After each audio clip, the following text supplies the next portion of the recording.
Police officers are charged with protecting the people, maintaining the law, and providing honorable and honest service to their communities. However, the repercussions can be severe and widespread when officers violate that trust and take part in corrupt practices. In this video, we'll look at several notorious instances of police misconduct and analyze how they affected society. So, let's get going. You've probably heard of police officers accepting bribes, but have you ever heard of the team's most popular officer being dishonest and carrying out his evil schemes in such a covert manner that not even his department is aware of it? So, how did he end up in custody? If you haven't heard of something similar, allow us to inform you that Sergeant Wayne Jenkins was a victim of it. A smart, crooked policeman. Sergeant Wayne Jenkins' eyes darted from screen to screen, sifting over the CCTV footage in the dimly lit city headquarters of the Baltimore Police Department. 2015's that day saw streets filled with boiling rage. On the west side of the city, police officers were being attacked with bricks. Some were hurt. Jenkins hurried after them. In the midst of shouting, sirens, and buzzing helicopters, he seized a state prison department van and helped pull injured cops inside. When it was near Druid Hill Park, he intervened in the conflict and instructed the detective to take them to the hospital. A drug-dealing bail bondsman was awoken from his slumber several hours later in a peaceful waterfront district 15 miles east of the city center. His supplier required the disposal of 2 garbage bags full of prescription medications stolen from people who had also robbed pharmacy. Fresh after his heroic deeds in West Baltimore, Jenkins showed up. He opened the trunk and carried the pills inside the garage. After the bondsman handled selling them, the police sergeant and the latter would split the proceeds. Wayne Jenkins was living 2 lives at a time. He was already well known for running aggressive street squads at the age of 34. Later, he was in charge of the prestigious Gun Trace Task Force, one of the Baltimore Police Department's most effective tools for combating violent crime. He also served as the commanding officer of a team of police officers who engaged in robberies and narcotics trafficking. Jenkins and 6 members of his gun task force were charged with federal racketeering in March 2017, which shocked Baltimore. Many robberies, extortion, and overtime fraud were all allegedly committed by a group of seasoned police officers. Following the shooting death of Freddie Gray, long-standing mistrust of the police among many Baltimore residents grew. But the breadth and depth of these accusations were astounding. The Gun Trace Task Force was well known within the police force for its accomplishments in seizing alleged drug dealers, their caches, and their illicit weaponry. Jenkins was developing a reputation as a policeman in the division whose aggressive approach got results. His reputation as a cowboy who broke big cases through a frenetic pace of citizen stops and occasionally supplied evidence pointing up a chain of drug dealers was generally positive among current and former police officers. Jenkins, who had been praised as a rising talent by department leadership and rank-and-file officers early in his career, was a leader with a remarkable flair for delivering the goods. For his assistance in the 2009 recovery of 41 kilograms of cocaine, worth $1 million hidden in a man's truck at the time, it was touted as the largest cocaine seizure in the division's record. This was only one of Jenkins' numerous huge seizures. Did you know that Jenkins was awarded a Bronze Star for this huge achievement? Although it may seem strange, the Baltimore Police Department did not experience any instances of a police officer receiving both praise and criticism. In the world, Wayne Jenkins and his colleagues in plainclothes lived in success and wrongdoing were not mutually exclusive. In fact, they occasionally seemed to go hand in hand.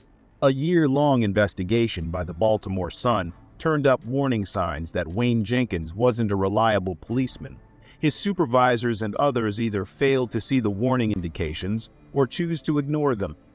Between 2006 and 2009, Jenkins was the subject of at least 4 lawsuits that claimed misconduct. 3 of them resulted in the plaintiff's victories, either as a result of jury verdicts or the city's decision to settle the case. The suits, however, had no internal repercussions for the police agency. Despite the lawsuits and subsequent video evidence from the squad's body cameras, Jenkins' supervisors did not review the arrests he was making.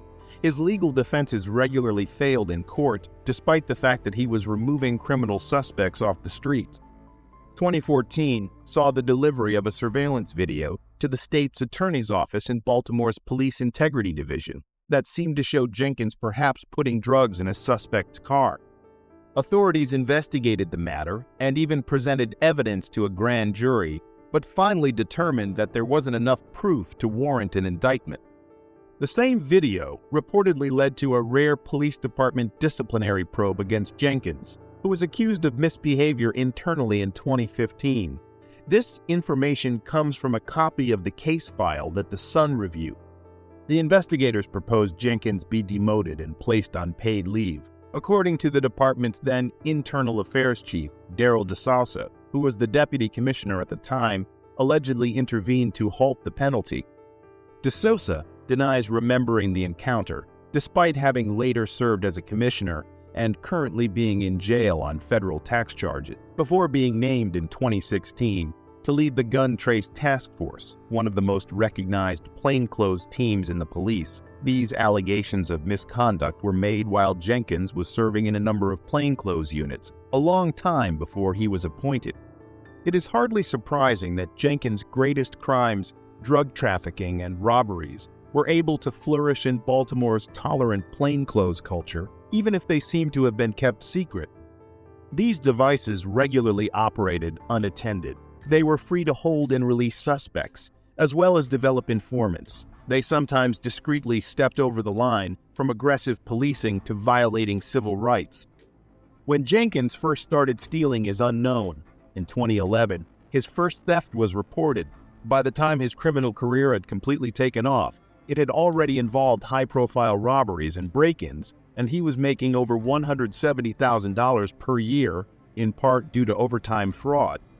To learn more about their activities, the Sun obtained thousands of pages of court records, dozens of body camera recordings, hundreds of emails from the police department, and a small number of internal files.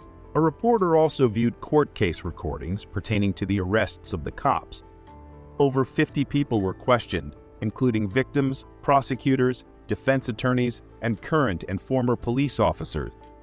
Jenkins allegedly robbed some of the defense attorney's clients. According to some of the attorneys, the bulk of his co-workers, including the police and prosecutors, told the Sun they were not aware that he and his policemen were involved in any illicit behavior.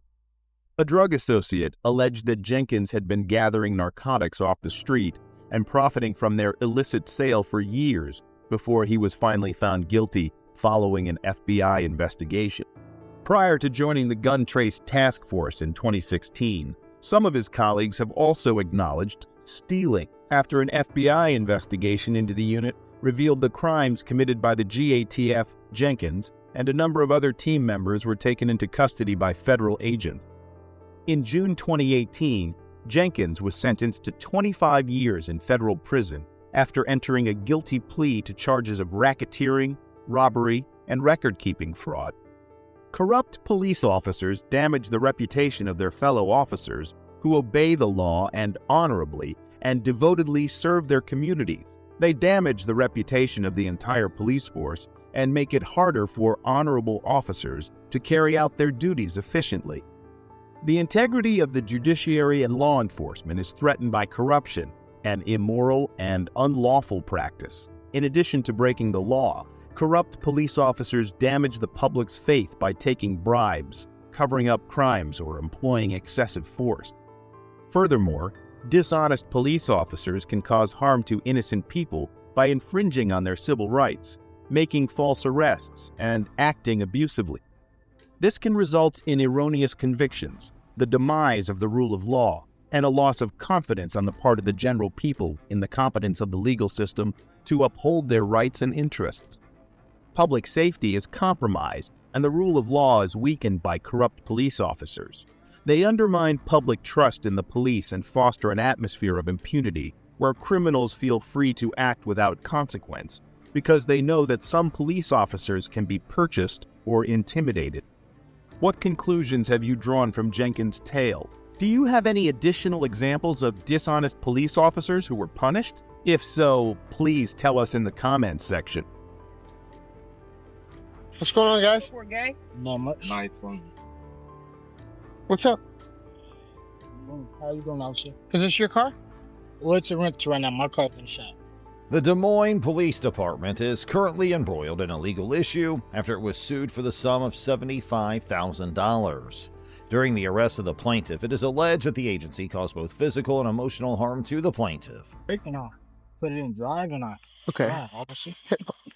So it's your car, though? Hey, Pat. Did they give you a It's fob or not something? my car, officer. Did My they car give you a key fob or something? Or? You ready real quick? Yes, sir. Officer. An investigation has been opened into this matter. Investigations and legal proceedings have been initiated so that we may determine how credible the claims are and ensure that justice is done for all involved parties. Shake on the ground, and your buddy's giving me the idea that maybe he's got a gun. Officer Kyle Tice, a seasoned law enforcement officer, handled a routine traffic stop in a manner that was both professional and efficient. He was concerned about the well-being of everyone and questioned everything from firearms to drugs in great detail. The unruffled demeanor with which Officer Tice approached the situation, as well as his continuous questioning of key topics. There's no shake on the floor? Officer. No. Okay. It's All a right. rainstorm. And you don't have any weapons on you, you said? Officer, that is correct. You don't got no weapons on you? Officer, no, sir. Go ahead and step out, Montre. Actually, what I did? Yep, I just told you why. 3 times. You want me to recap again? Officer, look, my hands is up. Yep, your hands are up, and now I'm asking you to step out of the car. I gave you my ID. Demonstrated his commitment to preserving public safety on the highways. Officer Tice's demeanor shifted, and he took on an aggressive tone despite the fact that the driver had been helpful up until this point. Go to jail. I would expect you to please listen. I mean, I told you I'm a cop. Face the car when you step out. Face the car when you step out. Face the car when you step out. Don't flex. Don't flex. I don't know what you're doing, man, but you need to knock that off. I mean, your heart is thumping, dude. Like, you're beaten. Officer, please, don't. Don't what? Have a seat. Okay. Have a seat. I think that your buddy has a gun, so I need you to step into the car. You think my Step buddy in- has a gun? He's acting funny. Step in the car, please. Officer, If you don't step in the car, you're going to jail for sure. Tice reached for his handcuffs while exuding an air of power, and he used them to bind the driver. Even if the driver cooperated with the officer's demands, the officer's actions nevertheless presented an unsettling display of power, and the unwarranted use of force frightened the witnesses. When he's sitting there like that, like there's a gun right where you know what I mean? Like, I'm telling you, like that's what happened. The lawsuit was settled for a total of $75,000, with the city agreeing to pay each of the plaintiffs $25,000 as part of the agreement. Despite this, the ruling sheds light on prospective issues that may arise in the future in legal matters. Officer Tice is the subject of yet another formal complaint, and other law enforcement personnel have been accused of engaging in racial profiling and arbitrary detentions. The fact that the City Council did not pass an ordinance to outlaw pretextual stops means that a great deal of unresolved business remains. An unfortunate event that has stoked controversy led to the arrest of a black quarterback by a law enforcement officer who discovered bird droppings on the quarterback's vehicle. The quarterback, whose identity has been omitted to protect his privacy, was involved in an incident that took place after he parked his vehicle close to a nearby park. Bird shit? Yeah, That ain't bird shit. I promise you that's bird doo-doo. I promise you it's not, though. I swear to God that's bird doo-doo. Well, I swear to God it's not, because I just tested it and that turned pink. Bro, you can see it on the windshield. That's not bird poop. I swear to God that's bird doo-doo. That's not bird poop. I swear to That's a lot of God. bird. That's a lot of bird shit, man. I tried to clean it last night at the gas station. You can. I can still wipe it off. It's bird doo-doo. Okay. No, I don't. On the hood of his automobile, unbeknownst to him, a filthy deposit had been left behind by a flying bird. An officer arrived on the scene after receiving a report from a concerned resident and questioned the quarterback about the claimed damage done to his vehicle. The officer's questions focused on whether the quarterback was responsible for the damage. The officer made the choice to arrest the quarterback, notwithstanding his explanation, citing a questionable charge of vandalism as the basis for his judgment. Concerns have been raised as a result of the incident over the practice of racial profiling, as well as the disproportionate targeting of people of color by police enforcement. A substance that appeared to be cocaine was found in the vehicle that the quarterback was driving, which led to the controversy that surrounded him. However, additional testing established beyond a reasonable doubt that it was, in fact, bird poop and not an unlawful substance. The quarterback's reputation was severely damaged as a result of the fraudulent test results, which generated an outcry. The quarterback may now exhale a sigh of relief now that this information has been revealed, although at the same time, questions are being raised about the accuracy and reliability of the initial testing protocols. By 2010, the police crime lab considered discontinuing methamphetamine and cocaine testing kits. Technology and the need for more precise and efficient drug identification led to the decision. The outmoded kits typically produced equivocal or incorrect results, hindering drug-related prosecutions. To assure high-quality forensic analysis, the department sought newer, more advanced testing methods. This innovative effort is intended to improve the crime lab's ability to combat the ever-changing drug crime landscape and provide justice in the face of illicit drugs. Yes, my ID. Sorry, yes, my ID, sir. I don't. Huh? I don't. You don't have any ID? Why are you filming me? Why are you filming me? Am I being detained? What? Can I leave? Am I being detained? For a moment. Why don't you go ahead and shut that off? An uncomfortable situation develops when a man records an incident with a camera and focuses on a law enforcement official in the middle of the action. No, actually, no. Turn around and face away from him. Do you have any weapons on you? Do you have any weapons on you? Do you have any weapons, sir? Yes or no? Do you have any weapons? Yes. Answer me yes or no, please. Relax. I don't consent to searches, sir. I'm doing this for my safety. This is a pat-down search. I have no idea why you're filming the police department, the cars in the parking lot, or filming me. Leave it alone. He addresses the officer with self-assurance as he asserts his legal rights and inquires as to whether or not he's being held against his will. His tone conveys a sense of resolve. There's a healthy dose of both doubt and suspicion in the air, as well as a strong determination to make sure that accountability is maintained. What's your Stay name and badge still. number? Okay? What's Just your name and relax. badge number? You got any weapons on you? No, I don't. What's your name and badge What's this? number? It's not a knife, is it? I don't have no knives on me. I don't have no weapons. That's right. Can I have your name and badge number, please? Yeah, I'll give it to you in a second. Okay. I'm not doing nothing illegal, bro. I don't know why you're filming us. Why are you walking along filming everything? Filming me. Can I turn the camera around so they can see us? No, turn around. They can listen to us. You got a recording. Leave it alone. Why can't I turn the camera Why around? don't you listen? Why do you have a difficult time following instructions? Why are you filming me? I don't want to answer your questions, sir. Why? Get your supervisor out here, please. No. 1564 is your badge number. That's my badge number. That's right. Okay, 1564. Yep. Detective Kyler. Kyler. Am I being detained? You're free to go. I'm free to go. Don't videotape me no more. The man's steady hand and unyielding dedication to defending his rights are obvious, which attracts the attention of spectators and emphasizes the significance of individual liberties. As the footage from the camera continues to play, the unfolding dialogue highlights concerns about the precarious equilibrium that exists between personal liberties and governmental restrictions. Okay, so why was I detained? I wasn't the officer, I have no idea. For filming, I was detained. Okay. If you were filming around a government building, a city government building, or anything, I'd want to come and see who you are too. Okay, under suspicion of what crime was I detained for, though? I don't want to see why you're filming the police department. We don't know who you are or what. Is it a crime to film the police department, bro? No, it's. What's your badge number? 604? Yep. You want me to write my name down for you? Yes, please. Sure. This is ridiculous, guys. The individual kept his position and steadfastly refused to provide approval for any searches to be conducted on his person. He calmly but firmly emphasized to the police that he was documenting the incident for the sake of protecting his own safety. His commitment was steadfast. His palm was securely wrapped around the camera he was holding, allowing him to capture every scene as it happened. The individual recognized the possible hazards that could arise from interactions with individuals who held positions of authority. Nonetheless, he was a firm believer in the efficacy of openness and responsibility. His unwillingness to cooperate with the search request was motivated by a desire to safeguard his legal standing and make certain that an accurate account of the exchange was preserved. The camera served as his defense mechanism, recording an act of defiance for the sake of individual liberty and fairness. After questioning him for quite some time, the police officer decided to let him go. As soon as the man's shackles were taken off, the tension in the room subsided, but the incident left him with a bad taste in his mouth, and he decided to submit a formal complaint against the police officer. He felt his rights had been trampled upon and sought redress through the proper means.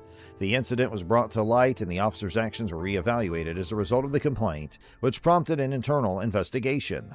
By sharing his story, the man hoped to spare others from going through what he had. The ACLU supports people's rights to videotape police in public. The ACLU recently stressed law enforcement transparency and accountability. The organization reminded law enforcement officials nationwide that civilians have the right to film police interactions. The ACLU also empowered and protected anyone who recorded police contacts with detailed rules.